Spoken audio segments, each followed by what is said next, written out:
Yes 12th class. Yes बेटा, आपसे NCERT exemplar book का सैंपल क्वेश्चन पेपर 2 डिस्कस कर रही हूँ मैं आजकल, और इसका अब लास्ट टॉपिक रह गया बेटा टर्म 2 के लिए, that is probability. Probability discuss करने लगी हूँ मैं आज। प्रोबेबिलिटी के इसमें 2 क्वेश्चंस हैं बेटा। First question is there are 3 coins, one is a biased coin that comes up with tail 60% of the times. The second is also a biased coin that comes up heads 75% of the times. And third is an unbiased coin. Yes, coin toss होता है बेटा। आपको पता है जब coin, normal coin हम toss करते हैं तो हेड या टेल आता है और दोनों के आने के इक्वल चांसेस होते हैं, राइट?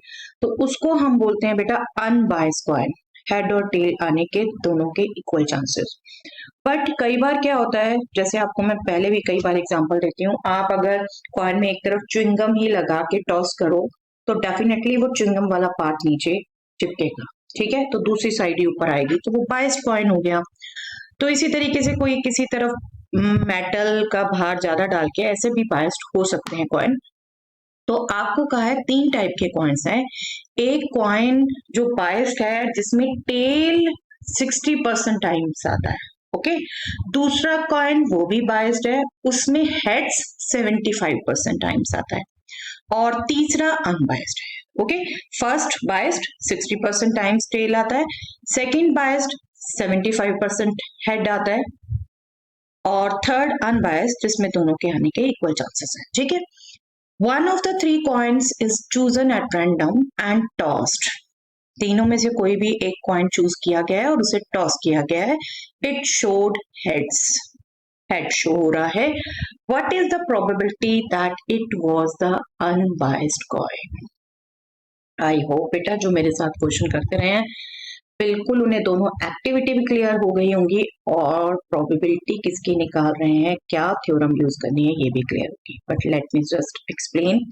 पहली एक्टिविटी क्या हो रही है बेटा, तीनों में से एक कॉइन सिलेक्ट हो रहा है। दूसरी एक्टिविटी क्या हो रही है, उस कॉइन को टॉस किया जा रहा है। टॉस करने का रिजल्ट हमें पता है, हेड आ रहा है, ठीक है, वो हमें कंफर्म पता है। अब पहली जो एक्टिविटी है उनमें 3 पॉसिबिलिटी है, तीनों में से कोई एक कॉइन चूज हो सकता है।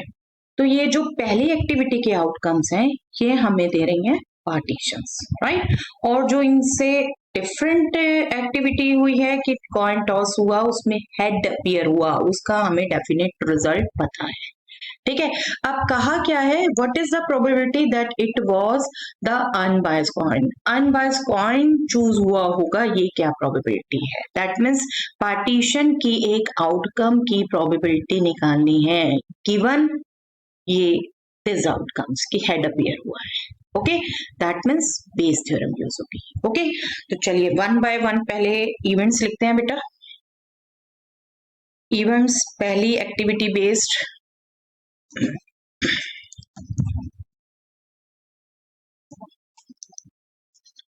पहली एक्टिविटी बेस्ड आपकी 3 events.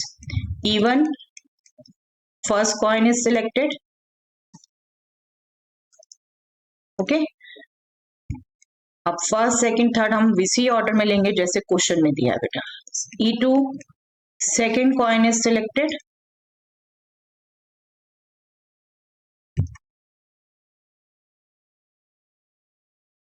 and E3, third coin is selected, okay. तो ये पहली एक्टिविटी के आउटकम्स हैं जो पार्टीशन बनाती है। अब अदर देन दिस कौन सी एक्टिविटी है जिसको चलिए हम ए लिख देते हैं। कॉइन, टॉस्ड कॉइन, इन तीनों में से कोई एक सिलेक्ट हुआ और वो टॉस्ड हुआ। टॉस्ड कॉइन शोड हेड, ठीक है, या head appears on the toss coin, okay. तब आप पहले तो क्लियर कट मेंशन कर दीजिए बेटा, E1, E2, E3 ये तो है आपकी partition, okay. This is a partition. और डेफिनेटली अब हमें प्रोबेबिलिटीज चाहिए, और प्रोबेबिलिटीज भी जनरली हमें पता होता है बेटा। पहले हमें प्रोबेबिलिटी चाहिए इन तीनों के होने की। कॉइन 3 है, तीनों में से कोई भी एक सिलेक्ट हो सकता है, इक्वल चांसेस हैं, कहीं ये नहीं बोल रखा कि इसकी प्रायोरिटी है, तो दैट मीन्स 1/3 हो गया। टोटल केसेस 3, उनमें से 1 सिलेक्ट होने के 1/3। अब जो और हमें चाहिए होती है बेटा, वो चाहिए होती है head appears when first coin is selected, head appears when second coin is selected, head appears when third coin is selected। Okay हमें एक प्रैक्टिस हो चुकी है बेस थ्योरम और थ्योरम ऑफ टोटल प्रोबेबिलिटी के क्वेश्चंस करने की, हमें मालूम है ये कैलकुलेट करना है। अब इनका मीनिंग क्या है उसको समझते हुए आप लिख पाएंगे, जो मैंने बोला भी यही है, head appears on the toss coin given first coin is selected, that means जब फर्स्ट कॉइन सिलेक्ट हुआ उसमें हेड आने की प्रोबेबिलिटी क्या है, ये आपको दे रखा था बेटे, टेल 60% टाइम्स आ सकता है, तो हेड क्या होगा 40% टाइम्स, है ना, तो ये प्रोबेबिलिटी आपकी हो जाएगी 40/100, राइट, 40/100। और सेकंड कॉइन में हेड आने की प्रोबेबिलिटी है 75%, that means 75 out of 100। Okay, और थर्ड क्योंकि अनबायस था तो हेड आने की प्रोबेबिलिटी 1/2। अब जैसे प्रैक्टिस है हमारी बेटा, हम इसको बिल्कुल लास्ट सॉल्यूशन करते हुए सिंप्लीफाई करते हैं। नो डाउट यहाँ आपको दिख रहा है 100 है, यहाँ 100 है, यहाँ दिख भी रहा है, इजिली कैंसिल कर सकते हो, यहाँ भी आप कैंसिल कर सकते हो, बट फिर क्या होगा बेटा, जब कैंसिल करेंगे 5 4 2 फिर एलसीएम लेते रह जाओगे, जबकि इसको 100 बनाना बहुत सिंपल रहेगा। तो आई वुड सजेस्ट कि लास्ट में सिंप्लीफिकेशन करिए, ठीक है। अब जो हमारी प्रोबेबिलिटी है वो क्या है, what is the probability that it was unbiased coin, मतलब E3 अनबायस्ड कॉइन E3 था, थर्ड कॉइन अनबायस्ड था, ठीक है। यहाँ बेशक आप अपनी मेमोरी के लिए स्टार्टिंग में जब एज्यूम करते हो तभी बेशक लिख लो, ताकि लास्ट में कोई कंफ्यूजन ना हो। तो रिक्वायर्ड प्रोबेबिलिटी क्या हो गई बेटा, required probability is unbiased coin is selected given head appears on the tossed coin, unbiased coin is selected E3 given A। Okay, और ये हमें देगी बेस थ्योरम, पार्टीशन की इवेंट की प्रोबेबिलिटी हमें बेस थ्योरम देती है, और सेकंड इवेंट की प्रोबेबिलिटी हमें थ्योरम ऑफ टोटल प्रोबेबिलिटी देती है। तो ये क्या होगा बेटे, simple to write probability of E3, जो यहाँ आपकी इवेंट होती है, probability reverse A given E3, और सेम एक्सप्रेशन आपने सब में लिखना है उन सभी इवेंट्स के लिए जो आपकी पार्टीशन की है।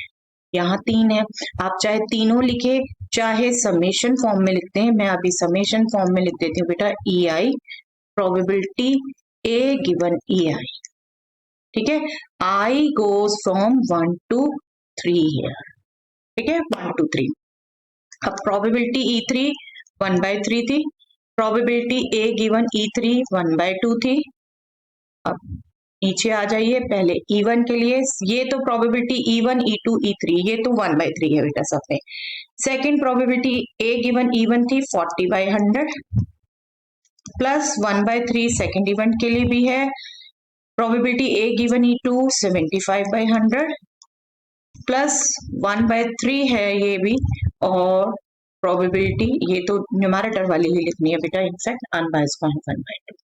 ओके, अब यहाँ चाहे 1/3 कॉमन लेके आप करो कैंसल, चाहे आप वैसे ही करो जैसे हम करते आ रहे हैं, ये होगा चलिए 1/6, और इसमें देखिए 300 यहाँ भी हम 300 बना सकते हैं, तो एलसीएम होगा 300 यहाँ ऑलरेडी है तो 40, यहाँ भी 300 ऑलरेडी है तो 75 प्लस यहाँ क्या किया हमने 50 से मल्टीप्लाई, तो न्यूमरेटर में भी किया होगा 50 से मल्टीप्लाई। ओके, इसको हम कैंसल कर सकते हैं, इसको हम कैलकुलेट कर लें, 50 ये हो गया 90 प्लस 75 165, अब जितना कैंसल होता है कर दीजिए, दिस विल बी 5 से कैंसल होगा, yes 10/33, this is the required probability।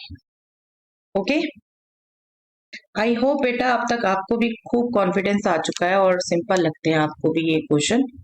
चलिए let us move to the next question. 4 defective bulbs are accidentally mixed with 6 good ones. Okay 4 defective bulbs हैं बेटा और 6 गुड बल्ब्स हैं, ये मिक्स हो गए, दैट मीन्स टोटल 10 हो गए। ठीक है, डिफेक्टिव प्लस गुड।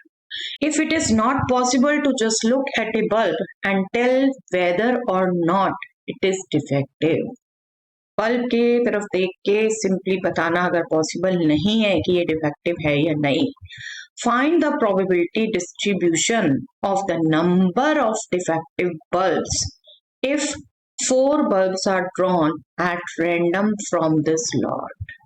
ये लॉट टोटल 10 का है, इनमें से 4 बल्ब्स ड्रॉ हो रहे हैं। ओके तो नंबर ऑफ डिफेक्टिव बल्ब्स एक तरीके से आपका डिफाइन किया हुआ है random variable number of defective bulbs. Okay और इसका प्रोबेबिलिटी डिस्ट्रीब्यूशन आपको कैलकुलेट करना है।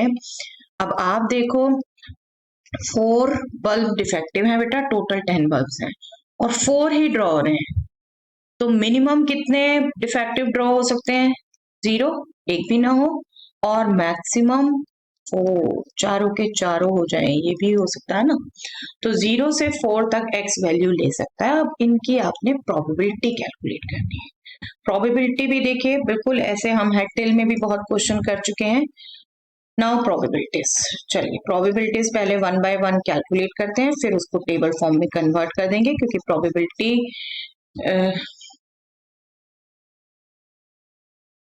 प्रोबेबिलिटी डिस्ट्रीब्यूशन हमेशा आपको टेबल में देना चाहिए। चलिए probability x is equal to 0, मतलब एक भी डिफेक्टिव सिलेक्ट नहीं हुआ, एक भी डिफेक्टिव सिलेक्ट नहीं हुआ।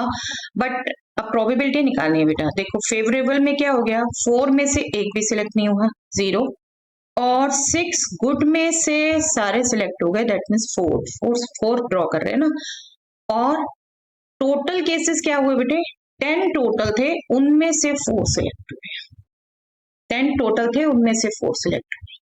ओके तो इसको कैलकुलेट कर लें। 4c not is definitely 1, 6c4 को मैं लिख सकती हूँ 6c2। याद दिला दूं आपको रिजल्ट बेटा, NCR is NCN minus R, हम स्मॉलर वैल्यूज में कन्वर्ट करते हैं हमेशा इसे। और 10c4 अभी चलिए ऐसे छोड़ती हूँ, नेक्स्ट में ही लिखती हूँ। 6c2 कैसे कैलकुलेट होगा, 6 इंटू 5, 1 इंटू 2, 1 से स्टार्ट होके जितने फैक्टर नीचे उतने भी ऊपर, और ऐसे ही इसको भी करना है। बट अब जो 10 से स्टार्ट होके 4 फैक्टर लिखूंगी वो आएंगे नीचे बेटा, ठीक है, क्योंकि डिनोमिनेटर में ले रही हूँ। और 1 से स्टार्ट होके 4 तक फैक्टर ये हो जाएंगे हमारा। बस कैंसिल कर दीजिए जो जो कैंसिल होता है। 4 2 जा, 2 2 जा, 3 3 जा, ओके ये 2 भी हो सकता है, 3 जा, 5 2 जा। ओके तो प्रोबेबिलिटी हो गई 3, कैंसिल नहीं होता किसी से, ओके 3/42, 3/42। चलिए now probability x is equal to 1, that means एक डिफेक्टिव सिलेक्ट हुआ 4 में से, और 4 सिलेक्ट होने तो 3 गुड सिलेक्ट हुए, है ना। और टोटल वही रहेगा बेटा 10c4, 10c4 इसको हमेशा हमने यही कैलकुलेट करना है, बार बार एक्सप्लेन नहीं करूंगी। 4c1 तो क्लियर कट 4 हो गया बेटा, 6c3 कन्वर्ट करके भी कोई फायदा नहीं, यही आना है, तो इसको हम कैलकुलेट कर ले। 6 इंटू 5 इंटू 4, और डेनोमिनेटर में 1 इंटू 2 इंटू 3, और 10c4 will be 10 into 9 into 8 into 7 divided by 1 into 2 into 3 into 4।